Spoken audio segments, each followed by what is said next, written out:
Hey ladies and gentlemen, welcome back to the channel. As always, it is Nick here, back with your daily crypto news and analysis, and today we're going to be talking about the overall crypto market headed into, of course, the weekend. I've always said do not trade into the weekend, do not take any trade positions before the weekend. Usually look for like Monday at the best. So let's talk about that and let's talk about why. So first and foremost, we did see a little bit of a nice impulse on Bitcoin over the night. It was like at around like roughly 30.1k almost. We hit about like 30.9k exact. So we tried to break over that 31k zone. We couldn't. Trading volume is actually still down about 37%, but of course you do see the volume adding up to about almost $44.1 billion on Bitcoin. In terms of a lot of the altcoins right now, we are seeing some kind of jumping out a little bit. Like we are seeing some 40+% gains along the boards for a lot of altcoins. KDA is actually up 26%, which I like to see, but for the most part, the market is still kind of sitting stable. And honestly, these gains on a lot of these altcoins are not incredible. And honestly, usually we see these gains in terms of profit take for, of course, the next major drop. So we're going to be talking about why I'm actually expecting another drop. And we're also going to be talking about how low we could actually go on that. So let's just dive in and let's talk about a few things. So first off, the fear and greed index. We are currently sitting at about 10, extreme fear. This does get updated in about roughly 2 hours, almost 3 hours currently. Yesterday we were at 12. Today we're at 10 because a lot of people are still very fearful. A lot of people think that it's all over and it's done. I like to see that. I think that one last major drop would essentially finish it up. We're going to be talking about that and we're going to be addressing it. So let's actually look into that. So first off, shout out to Stock Money Lizards here, but we do see here, Bitcoin, good chances of soon reversal based on TA. Like in 2020, Bitcoin shortly dipped below the crucial 14.59 Fibonacci level and popped back up. Was that low second time in history? D-trend price oscillator is at same levels. Current levels might be left soon. And we do see down here, essentially you guys do see the absolute bottom line. Here we have the 2020 crash compared to where we just currently are now. And honestly, when we look at things happening right now on this chart, we're coming down to test these levels that we've seen back in March of 2020. The funny thing about this is that we actually really haven't seen that massive capitulation event like we did see back there. I mean, yes, the support still held on the trend line. We've had wicks below it. Wicks are totally fine. I've always said, if you go off of the tops and the bottoms of, candle wicks instead of the actual candle support, it's not a, extremely logical way of actually really kind of looking at things. That's why I always try to go off of the bottom points of candles instead of their wicks, because it's not, more accurate. So let's actually talk about this. Let's talk about how low Bitcoin could actually go if, of course, we did see that wick. So first off, I have this 200, and I know it says the 200, but I'm actually doing this at the, let's go to the 250 instead. So I've actually been, talking to you guys about two levels, the 200 and the 250 moving average. Now, this is on the weekly. Now, as you guys do see, on the 250 moving average, it's currently sitting at about $19,100. And the reason why I have this level on the chart is because this would be, from our current levels, a 35.53% drop. Why am I talking about this? Why are we addressing this? Well, it's pretty, simple. If we go back to the March of 2020 dropping point, so you could technically utilize, so here's our topping in November. Again, if you are following the 4-year cycle, we are in a bear market. But if you are talking about a lengthening cycle, this is honestly just preparing for the wave 5. We're essentially still in the wave 4. Now, if we go off of this topping point in November, this is basically that point back in June of 2019 before we kind of slowed down. And then here's the level that we're basically at right now. So here's our 48K topping point. That's essentially the topping point from February of 2020 before we went on that massive drop into the March of 2020. So here's the March of 2020 drop. Roughly 64% drop in price if we're going off of the $48,000 level. Currently, we are down on this candle wick at 47%. If we come down to this level here, it's roughly a 60% drop, which means, yes, we can actually come down a little bit lower to roughly like 64. That's the exact point right there. So 64.03%. So Let me get rid of this percentage so that you guys could actually see this. So this would be roughly a 64% drop from the levels of 48K. And this would be a massive candle wick. This wouldn't be, a support zone that we hit or anything like that. In fact, our support zone would most likely be at around like $18,000 because that's the only level of demand that we actually have around this range. Now, I would actually, expect this to actually happen because simply put into, words, the best way to shake everyone out is by playing into what everyone wants. Everyone right now is wanting 10K, and the reason why they want 10K is if you're going off of the topping point in November, this is roughly like an 84% drop to about 10.8K, which roughly 80 to 90% is the logical percentage that we drop on most likely all altcoins. If you're looking at altcoins specifically, it's like 90+%. For Bitcoin, it's roughly around like the 80 to 85% zone on dropping points from the all-time highs. And just to kind of show you guys that in comparison to the 2020, or not the 2020, the 2018 drop to roughly the bottoming point before we went on that nice run in 2020 to 2021, here's that 84% correction. Basically, that would be down at 10.8K on Bitcoin at our current level. So again, this would, prepare everyone for the bottom. They'll say, all right, 10K is coming inbound. We're down at roughly like 17.2K. It would be a massive capitulation event. Huge candle wick body, similar to back here. And by the way, the candle wick body on this.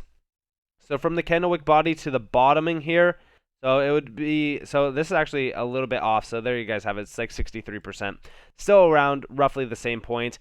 But in mind, this would be about a 27.59% from the bottom of the candle wick. So if we're talking about that, where could our candle body actually be? Well, let's actually look at this. So this would be a 26% from here. Roughly 27% would be at around like 24K. But I would actually say like, 23.5K would most likely be our support range that we build, but I'm not expecting that to actually be our bottoming point. In fact, I've just talked about yesterday the entire macro floor, really kind of holding in terms of any sort of close below like 27.7K or roughly around that range. If we close below that, I do believe that we are in a full-fledged bear market. But I do think that when we're talking about the current level on Bitcoin, I think that we could come down a little bit lower. If we do have this massive capitulation event down to these levels, that's going to be pretty significant. I'm hoping that we do see, a holding base at around like roughly the 250 moving average, which right now from our 48K top just recently, this would be about a 60% drop from our overall November timeframe. This would be a 71.68% drop in price. So again, this would be pretty hectic. I think that we would cause some major panic as well if we did see something like this, or we could come to the 200 moving average. Now, the 200 moving average pushes us up a little bit more. That's at roughly 21.8K, as you guys do see up there. This would be in total a 67% drop in price. It could be a little bit more. It's like roughly off by like $200. But again, this would be pretty significant, and it would actually kind of overshadow the March of 2020 dropping point. Just so that you guys know, from the highs exact, this is actually 71.93%. So on the actual macro, all the way back to June of 2019 to the March of 2020, we're still kind of undershadowing that just slightly. So again, the March of 2020 drop is still worse than our recent price action. Until, of course, we do break these structures and we go much lower, if that is the case. But I don't believe that we go that low. Now, for altcoins, this would be pretty significant. So I actually do have the 250. So this is the 200. Here's the 250. From our current levels, this would be about a 48.20% drop on altcoins, even more. This is why I've said, don't try to just jump in and take positions just because prices are low. So far, we have been holding, in terms of the altcoin market, these summer lows, which is on the chart back here. Now, if we're talking about our current levels, and we're talking about that massive capitulation event, this 250 moving average would bring us down to about that candle body of the weekly candle of February 1st, 2021. This would be roughly $360 billion in terms of the altcoin market. That's a pretty significant level to retest. Now, if we do come down to the 200 moving average, because that's a pretty deep dip, the 200 moving average is a little bit less. In fact, the 200 moving average is roughly sitting at $414 billion. So here you guys have that. It's still about roughly a 40% drop throughout the entire altcoin market.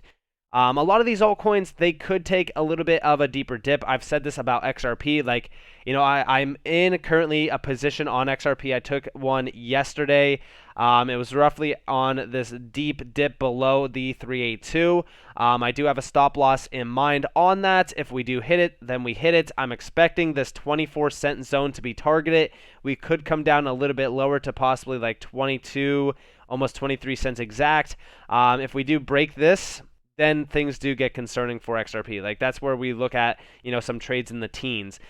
So I'm definitely watching this chart a little bit more. I'm watching a lot of altcoins right now, just specifically to see where they do gain some momentum in terms of support ranges. But we're not going to be looking at support for altcoins until Bitcoin actually has a nice impulse. So far, yes, we have been holding up, in terms of the summer lows, in terms of the daily closes. But we are still at a, pretty rough standpoint. Do I believe that the bottom's in? In my opinion, I think that this is just one massive, capitulation event. I think that when we're talking about a lot of the fear in this market, I think everybody thinks that it's over, it's done. Anyone that's still in is just going to be a bag holder, etc. But we've always seen, the major fear levels being targeted at around the bottoming points. And also, the bottom in this market will always look a lot worse than when, for example, we are in, a nice support range. Like, everyone gets very bearish as support, and I've noticed that. And like I said, even in the past, around the bottom is when things seem the worst. So again, I'm just taking accountability for the point that I am taking positions right now. I'm putting my money I'm putting my cash where my mouth is, I should say, because I'm expecting us to, from here, kind of range a little bit. Altcoins will most likely dip a little bit more. I'm expecting, for example, HBAR to either retest this 8-cent zone. It's like 8 and almost like a half cents in terms of support range, down to roughly about 6 cents. So I'm still expecting some lower price action on altcoins. I will take those positions heavily if we do get them. And I will explain to you guys why I took them. Essentially, it's just, buying support.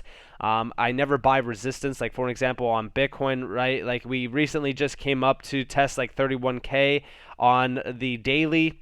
It's resistance. We're bouncing off of resistance though, so we don't have enough buy pressure on Bitcoin just yet to push above those levels. And as you guys do see on the volume, we are still seeing massive sell volume on Bitcoin, so it's not a very bullish standpoint right now on Bitcoin. On the daily, you guys can see some volume, pouring in here, which is pretty good. It almost looks like we are building a floor at about like 28.7K, but I'm not going to confirm that until, we do see the opening on Monday for indices. But also on Link, I told you guys Link is one that I've been taking some positions on. I'm either hoping for currently, if we're talking about where we are going on Link, so I'm hoping that this could have some nice impulses back above the 236 to regain some momentum here, but we have broken some support. I mean, even on the daily, right? So here's the daily chart for Link. So we are looking like we are building that floor similar to Bitcoin at about like $6.58, which all the way back here is some nice support. Like $6.50 was a nice little floor model that we bounced off of during July of 2020. Do I believe that that's going to hold strong? Not exactly. I don't think that there's a lot of support there. In fact, I'm actually expecting this to come down to $4.71, and we will most likely see that if we do see this massive capitulation event continue down 40+%. I will average in, and if we do go lower, then of course, yes, I will have stop losses in place. I always tell you guys, listen, if you're going to, first off, don't just ape in, right? Like, I would not do, massive $1,000 buys all at once. I would average in. That way you can get, for example, if I bought at $7 and it comes down to like $6.50, I could buy a little bit more at $6.50 and drop my, average price. That's the best way that I look at it. And then, of course, you have Q&T, right? Again, Q&T, I'm looking at $44. We haven't, right now we're trading a little bit under support, going back as far as like the weekly candles in July. And when we look at this, there's not a confirmed basis behind this. If we look at the volume on a lot of these altcoins, so for an example, here we have on the daily, some nice volume flowing in, but you almost do see the sell volume mimicking it.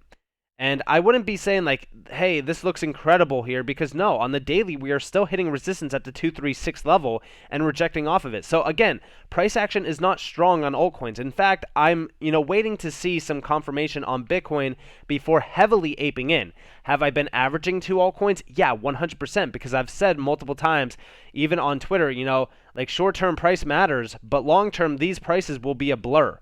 That's why I say, like, you could average in if you want. A lot of people are saying, like, everything's going to look a lot worse by the end of the year. I've always said it, even on Twitter, like I said, everyone is repeating the same things on crypto Twitter. Recession, things can get a lot worse. The bottom is most likely not in. Meltdown is inevitable. And I even said, I honestly think the fear levels are higher now than during the March of 2020 crash. The funny thing is we didn't drop as low, and we haven't, at least yet, okay? Because we could still come down a little bit lower, and I've said that. So if we do go down a little bit lower, I'm prepared for that. I have stop losses in place to buy, lower if we do see those nice lows on XRP, HBAR, Link, QNT are just four positions that I have in mind right now. I'm also looking at Casper. I'm looking at a few other altcoins. But for the most part, in my opinion, I would not be trading this weekend. I would not be taking positions right now. I would wait until Monday. And the reason why I say that is because you have a little bit of a clearer depiction on what's going to happen on Monday. I didn't really look at indices today. I know that the dollar has been continuing its uptrend, which is also concerning. So again, I would expect on Monday to see either one, a very strong reversal on stocks, or two, we still see stocks kind of do what they have been doing, which is just, a nice downtrend, which will push the prices throughout this market down even more, which is why I've said, don't just ape into positions just yet. Just prepare, if we do go a little bit lower, to buy more at support ranges. Don't just buy just because we are going down. Like, for an example, XRP, you could say that it's kind of building a support range here, but it's really, right now, currently. So let's actually look at XRP. So I've actually been talking about XRP for a little bit of time now, and I've addressed where we actually kind of are. We're still under in terms of this fib level. So this fib level is the 236, or the 382, sorry, before the 236, down at around like roughly 24 cents. Back in 2019, you guys do see that we have had some nice spikes above this level, and we tried to build support, but we didn't. In fact, we've broken down beforehand all the way to around like the 2020 timeframe of March. So even though things are looking like, hey, we're bouncing back a little bit here, and yes, I've taken a position on this. I've taken the position like roughly around like the 37 cent to like 38 cent zone. I'm still expecting some downtrend here. That's why I do have a stop loss in place in case we do break down drastically. You got to remember, things move very fast. So if we do see Bitcoin capitulate down to those levels, I'm going to be prepared either way. Even if we don't capitulate and we have a nice strong bounce here and we regain momentum above like 34K, I'm still in some positions for gains. So with that in mind, I hope that you guys enjoyed this. If you guys did, definitely leave a like, subscribe, turn notifications on if you guys want more free content. You guys are more than welcome to follow me on Twitter and join the free Discord down in the description below. As is up to you all, have a beautiful day or a beautiful night wherever you guys are in this beautiful world. This has been Nick.